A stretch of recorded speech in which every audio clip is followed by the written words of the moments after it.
In my last video, I talked about movies, and I want people to go out and watch new, unique, rarely seen things. In today's video, I'm gonna do that, but for video games.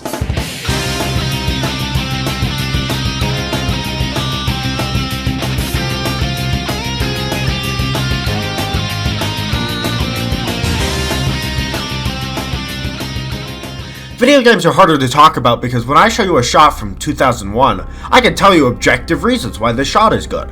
I mean, come on, the sun slowly coming down over not only the obelisk, but also the middle of the frame. It's a good shot. But when I get to a game like God of War, I just have to tell you hitting enemies makes you feel like a badass. And you just have to believe me. I have no evidence. It just is. Games come in so many genres. When you watch a movie, you know at least you'll be sitting on your ass for about 2 hours, and then you can continue doing whatever you were doing before that. Video games involve sometimes sitting down, and then sometimes they involve playing Beat Saber as you almost hyperventilate.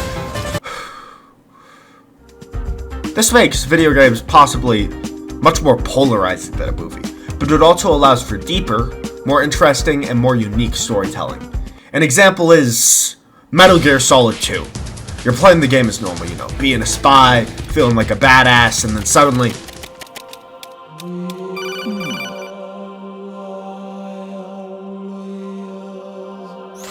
Raiden, turn the game console off right now. What did you say? This fourth wall break is only possible through the medium of a video game, where the game acknowledges the player and tells them to act not in the game, but rather in the real world. Video games have this special property, where unlike in the movie where you're viewing through a window, video games act as a mirror, where your actions not only reflect your character, but also how you yourself act. In a game like Hollow Knight, the knight is merely a vessel for the player to impose themselves in. Every decision the knight makes is a decision you make. So when you finally make a decision like killing the Hollow Knight, the game makes you question the righteousness of your own quest and decisions. Great games like Hollow Knight not only question things about society, but also your own will and ability to tell between right and wrong. Some games don't do this though. Some games put you in the hands of a character completely separate of your own. A good example of this would be The Last of Us, where you are going to make some decisions you don't want to make. The game does this great job of having characters make decisions that you would normally completely disagree with, but because you've been in control of them for the whole game, you can't help but empathize.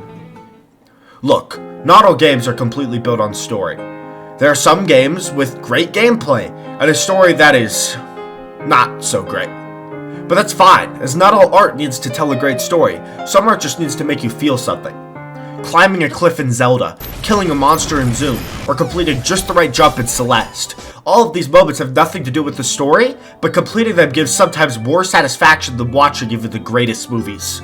Our brains yearn for accomplishment, and when we're able to pull off an amazing move in a video game of our choice, we feel the dopamine pumping into our brain. This is what makes gaming truly one of the greatest way to give experiences. When your own hard work, dedication, and time are able to be rewarded, that's when gaming truly clicks. So, if you haven't played video games, consider giving them a try. If you have, try something new. Because just like movies, there are games that are best-selling, and games that are the best. They sometimes overlap, but not always. So, try something new. If you love Pokemon, try Persona. It just came to Switch after all. If you love Doom, try Neon White. If you love Madden, try, I don't know, Elden Ring. Knock yourself out. Games are great. Play more games. Because when I watch a movie, I learn about someone else. When I play a game, I learn about myself.